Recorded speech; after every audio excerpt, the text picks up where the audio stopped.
ओम नमो भगवते वासुदेवाय नमः। हरे कृष्णा हरे राधा। हिंदू धर्म में एकादशी का व्रत विशेष स्थान है और जब बात पुत्रदा एकादशी की हो तो इसका महत्व और भी बढ़ जाता है। इस व्रत को साल में 2 बार रखा जाता है, पहली बार श्रावण मास में और दूसरी बार पौष मास में।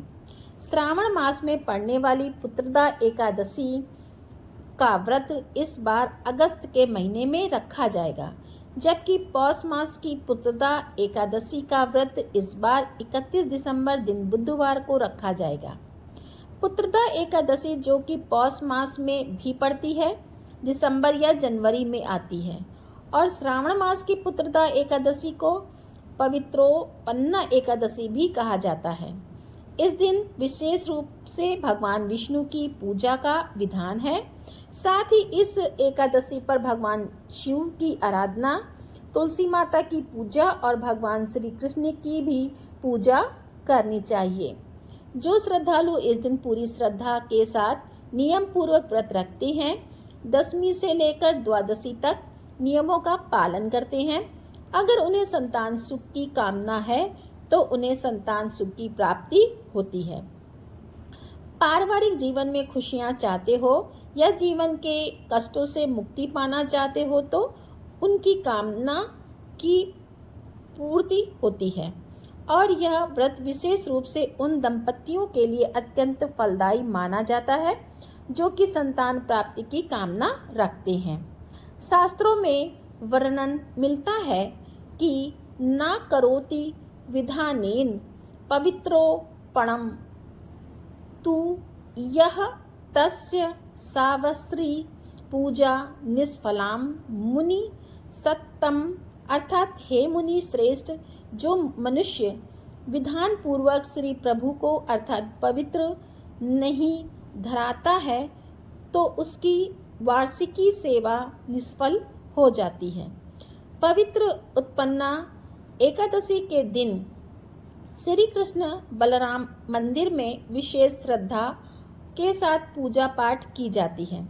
मंदिर के देवता श्री श्री राधा श्याम सुंदर, श्री कृष्ण बलराम और गौरा निताई को पवित्र धागों से बनी पवित्र मालाओं से सजाया जाता है और 360 तार वाले धागे को केसर में रंग के पवित्री के रूप में लड्डू गोपाल जी को भी अर्पण किया जाता है। इस बार एकादशी तिथि प्रारंभ हो रही है 4 अगस्त दिन सोमवार को सुबह 11:42 से। इससे पहले तक दशमी तिथि रहेगी और एकादशी तिथि 5 अगस्त मंगलवार को दोपहर 1:12 पर समाप्त होगी। इसके बाद से द्वादशी तिथि लग जाएगी, क्योंकि 5 अगस्त मंगलवार को एकादशी और द्वादशी दोनों ही हैं, तो ऐसे में 5 अगस्त मंगलवार को ही पुत्रदा एकादशी का व्रत रखा जाएगा और यही एकादशी सबसे शुद्ध एकादशी मानी जाएगी। ध्यान रखिएगा, सोमवार के दिन एकादशी का व्रत नहीं है, बल्कि मंगलवार के दिन ही एकादशी का व्रत रहेगा। और सबसे शुभ बात, इस दिन सावन का आखिरी मंगला गौरी व्रत भी रहेगा। मंगलवार के दिन ब्रह्म मुहूर्त सुबह 4:27 से 5:15 तक रहेगा। सूर्योदय सुबह 6:03 पर होगा और सूर्यास्त होगा शाम 7:02 पर। प्रातःकाल पूजा मुहूर्त रहेगा सुबह 4:41 से 5:45 तक।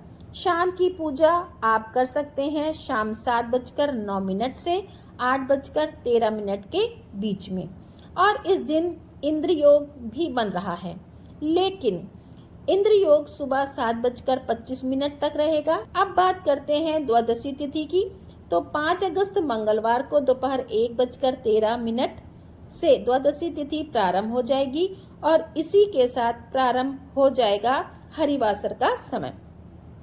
द्वादशी तिथि समाप्त होने का समय 6 अगस्त दिन बुधवार को दोपहर 2:08 पर होगा और द्वादशी तिथि को ब्रह्म मुहूर्त सुबह 4:27 से लेकर 5:15 तक रहेगा।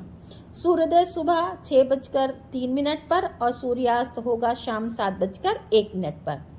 प्रातःकाल पूजा आप कर सकते हैं सुबह 4:42 से 5:45 के बीच में। हालांकि इसके बाद भी आप प्रातःकाल की पूजा कर सकते हैं, लेकिन जो सबसे शुभ मुहूर्त माना जाता है वो यही पूजा का मुहूर्त होता है। और शाम की पूजा आप कर सकते हैं शाम 7:08 से लेकर के रात 8:12 तक। गोधूली मुहूर्त रहेगा शाम 7:08 से 7:30 तक। राहु काल दोपहर 12 बजे से लेकर 1:30 तक रहेगा और इस दिन अमृत काल सुबह 6:14 से 7:57 तक रहेगा। यदि आप सुबह पहले मुहूर्त में पूजा ना कर पाएं तो अमृत काल में भी आप पूजा कर सकते हैं। हरिवासर का समय 5 अगस्त मंगलवार को ही यानी एकादशी व्रत के दिन ही शाम 6:30 तक समाप्त हो जाएगा और 6 अगस्त के दिन बुधवार को एकादशी व्रत खोलने का यानी व्रत पारण करने का शुभ मुहूर्त रहेगा सुबह 5:45 से लेकर के 8:26 तक। ध्यान रखिएगा, व्रत का पारण आपको इसी मुहूर्त के अंदर कर लेना है। इसके बाद पारण करने का कोई मुहूर्त आपको प्राप्त नहीं होगा। आपको वीडियो अच्छी लगी हो तो वीडियो को